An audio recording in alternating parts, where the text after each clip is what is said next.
Aside from Jesus' own resurrection, the most dramatic miracle in the Gospels is John 11, the raising of Lazarus. Now, this isn't a story that you can just brush off as a mere misunderstanding. John tells us that the disciples were there, and in the very next chapter, they're eating dinner with Lazarus and his sisters. Judas even speaks up at that meal, and Matthew records the parallel, and Mark places Jesus and the disciples in Bethany before the triumphal entry. And remember, Lazarus had been dead for 4 days. Martha even warns, "Lord, by this time there will be a bad odor." Yet soon after, they're sitting at the table with him. That's not the kind of event that anyone can mistake. So skeptics are forced to say that the entire thing is fabricated, and for them it's especially fishy since the story only appears in the latest written gospel. I'll tackle that objection at the end, so be sure to watch all the way through. First, we notice how John throws in details that have zero theological value, but make perfect sense if an eyewitness remembered them. The house was filled with the fragrance of the perfume. That's referring to the anointing of Jesus' feet after the miracle. That's exactly the kind of sense memory that sticks. But there's a lot more in the story that shouts eyewitness testimony. Compare the Mary and Martha of John 11 through 12 and the Mary and Martha of Luke 10. In Luke 10, Martha is buzzing around, stressed out with serving, while Mary sits at Jesus' feet. Then, in John 11, when Jesus approaches Bethany, we see that it's Martha who bolts out to meet him, while Mary stays seated. Same personalities, but different occasions. And then when Mary does show up, she falls at Jesus' feet again, exactly where Luke showed her earlier. Martha is the one who blurts out, "Lord, by this time there will be a bad odor." That's the same personality that we saw in Luke. Very practical to a fault. So John reflects the same character sketch without ever quoting Luke.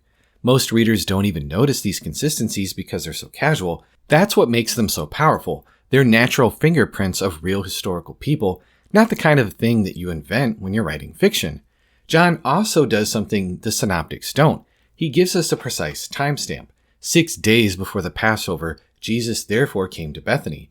The triumphal entry happens the next day, which means 5 days before Passover. Now, watch how Mark's sequence unfolds. Mark 11 begins with the triumphal entry. If John is right, that puts us 5 days before Passover. Mark 11:12 then says, on the following day. That would be 4 days before the Passover. On that day, Jesus curses the fig tree in the morning, cleanses the temple, and then leaves the city in the evening.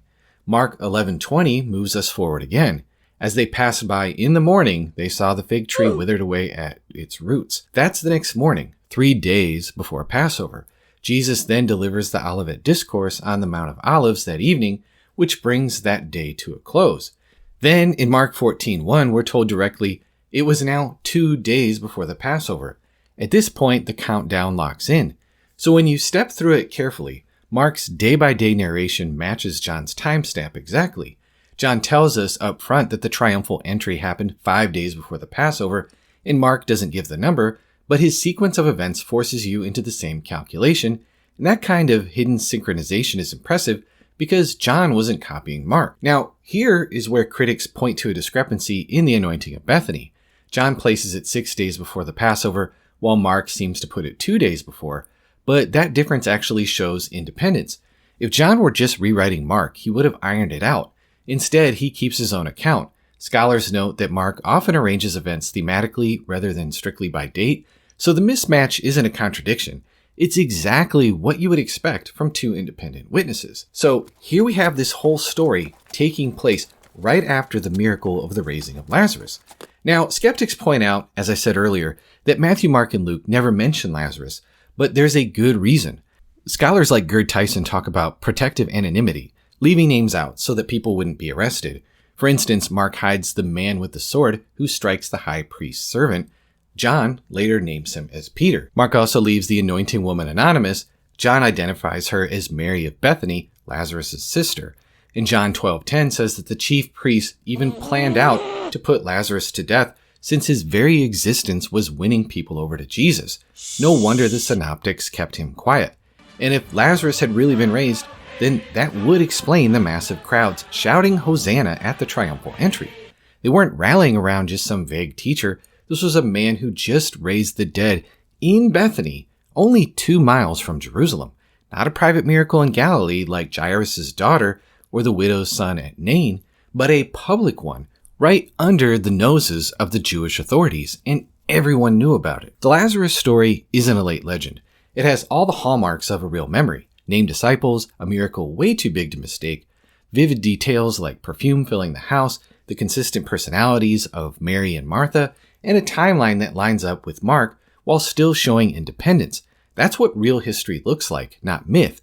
John wasn't inventing a parable, he was writing down what he saw.